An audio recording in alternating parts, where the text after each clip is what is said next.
There was something wrong with the night. Sienna could not have said, if asked, what specifically felt different. The air in the building was the same air it always was, recirculated, controlled.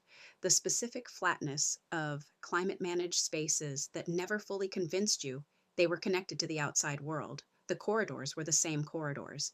The conference room she was walking toward had the same frosted glass and the same institutional furniture as every other conference room on the floor. And yet, the night felt heavier than usual. She noted the key. She filed it, or she went in. She understood what she was walking into before she sat down. The configurations of rooms told you things. The seating was never accidental in organizations like this one. Who sat where, who sat with whom, who had arrived early enough to arrange things, and who had arrived at the scheduled time. She had read hundreds of rooms across 14 years. She read this one in the time it took her to cross to her chair.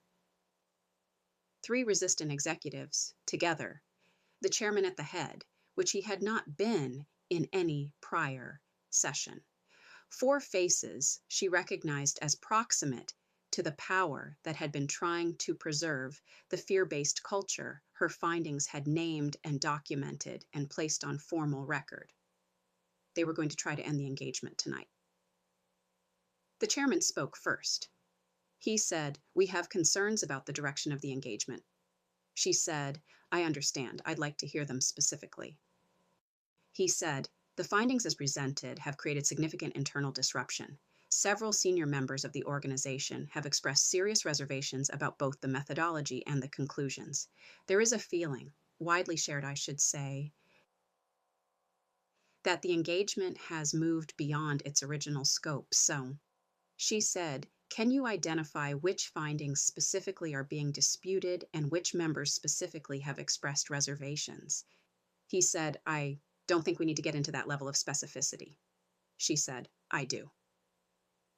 She said, "In 14 years of diagnostic consulting, I have found that concerns about findings tend to fall into 2 categories. The first is legitimate methodological dispute, a specific claim, a specific source, a specific interpretation that the data does not fully support. I welcome those. I document them and address them with the same rigor I applied to the original analysis.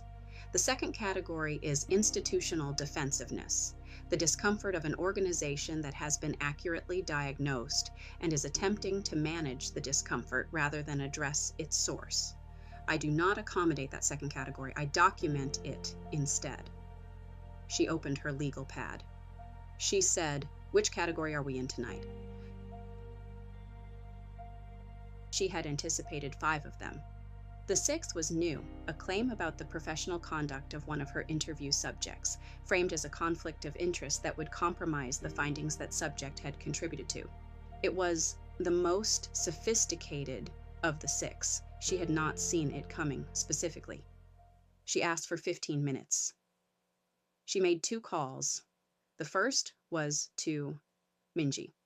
The second was to the board member with the arrow in her matrix. She returned to the conference room in 14 minutes. She said, "I've spoken with the relevant parties. The conflict of interest claim is not supported by the documented record. I have the documentation here. I also have available upon request a statement from the board member currently serving as independent oversight of this engagement, which addresses the procedural integrity of the process as a whole." The room changed. Not dramatically. There was no confrontation, no visible breaking point. What changed was the specific quality of the air around the chairman, which had the weight of a man who has committed his resources to a position and found the position untenable. He said, "We'll need to review the documentation." She said, "Of course, I'll have certified copies delivered to each board member by morning." She closed her portfolio. She said, "Is there anything else for tonight?" There was not. You've spent 6 weeks of watching both worlds move around a woman who doesn't know either one exists. One more episode, and everything changes. If you're watching Sienna Delacroix hold her ground in that conference room and haven't subscribed yet, now is a very good time. Episode 12 is the season finale. You don't want to miss what Jae-Won does next. Subscribe to Dark Magnolia Stories. Drop a comment. Tell me which category you're in tonight. The conspiracy against Jae-Won had been quiet since the planted documentation failed. Quiet in Sung-hyun's experience of this specific network did not mean inactive. It meant reorganizing. It meant that the people responsible for the attempt at the Grand Hyatt had assessed the failure, had identified the variable that had disrupted the operation, and had decided on a next approach. The next approach had been decided 3 days ago. It was being activated tonight. Sung-hyun's network inside the building had flagged a meeting that did not appear on any official calendar. The people in that meeting included the board member whose entry in Sienna's matrix held an arrow and the notation, accelerating. The third person in the meeting was not from Hanryo. He was from the network that had funded the waiter. Sung-hyun called Jae-Won. He said, "The board member is meeting with an outside contact. Same building Sienna is in. I need you here." He had arrived in 11 minutes. Not because the situation required it. Sung-hyun had people inside the building. The board member's meeting was being monitored. The outside contact had been identified and was under observation. The situation was managed. He had arrived because she was in the building. This was not a decision he had deliberated. Sung-hyun had called. He had said, "Same building Sienna is in," and Jae-Won had been in the car before Sung-hyun finished the sentence. He knew she was on the 43rd floor. He knew she was in a conference room. He knew the old guard was making its final institutional move tonight and that she had been preparing for it. He did not know the outcome yet. He waited. At 10:47, the elevator opened. Sienna walked out. She was in her coat, her portfolio under her arm, moving with the efficiency of someone who has completed something significant and is already thinking about what comes next. She crossed the lobby. She pushed through the glass door to the street. She did not look toward the café. She did not know he was there. She had not needed him. He watched her go. He stayed anyway. Sung-hyun had been with Jae-Won for 11 years.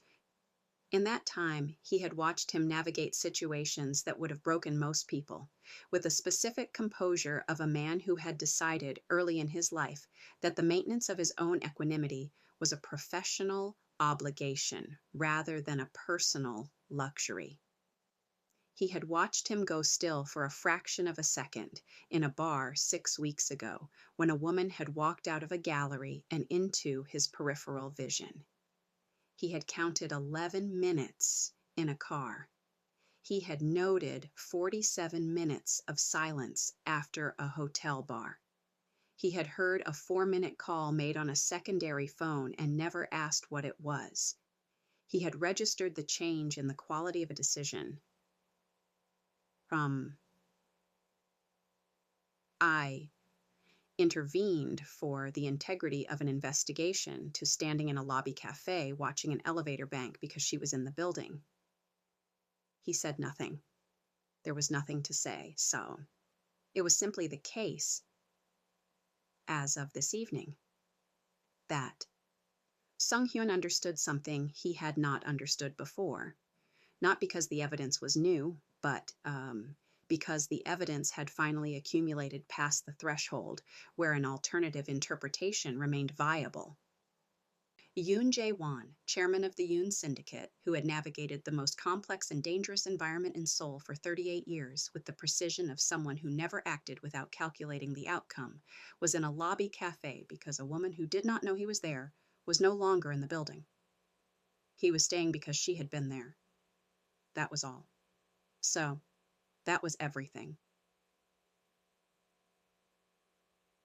The conspiracy had not moved. The meeting inside Hanryo had lasted 22 minutes. The outside contact had left the building. The board member had returned to his office, made 2 phone calls, and left for the evening. Sung-hyun said, "We believe the next move was contingent on the outcome of the old guard session with Dr. Delacroix. If the engagement had been terminated tonight, the conspiracy would have activated a second phase. Her engagement was not terminated." Jae-Won said, "She handled it." Sung-hyun said, "Yes, she had handled it. By handling it, she had inadvertently contained the conspiracy's next move.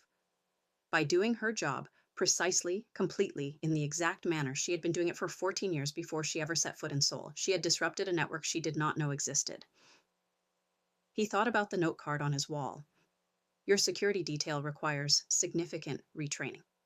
He thought about what it meant that she kept doing this, disrupting things she could not see, protecting things she did not know were in danger, being exactly who she was, as a matter of course, without announcement, the way some people move through the world. The old structure had made its final move. It had not been enough. It had never been enough. Not because Sienna Delacroix was invincible. She was not. She was a person who prepared carefully and responded precisely, and carried her documentation off-site and time-stamped and notarized, and had, over 14 years, built a professional practice that was specifically designed to withstand exactly this kind of institutional pressure. She had built it for this. She had been building it for this since she was 28 years old, and standing in a New Orleans kitchen, understanding that the world would not make room for her unless she made room for herself. She had made room. Tonight it had been sufficient. The conspiracy against Jae-Won had not moved, not because it had been stopped, because she had, without knowing she was doing it, removed the condition it required. She did not know this. She would not know this. She went back to her hotel. She opened the beadwork panel. She worked for an hour in the dark. Her hands knew the pattern. 40 floors below, across the city, Yoon Jae-Won looked at a note card on his wall for the last time that evening. He did not take it down. He was not going to take it down. That's episode 11 of Whiskey and War. The old structure made its final move. Sienna handled it, completely, precisely the way she always does. And Jae-Won stayed in a lobby café because she had been in the building. Episode 12 is the season finale. The waiters found, the airport, the note. Subscribe to Dark Magnolia Stories so you don't miss it. Drop a comment. I want to know what Sung-hyun's list did to you. Afro-Korean romance, dark love, New Orleans soul. I'll see you Tuesday.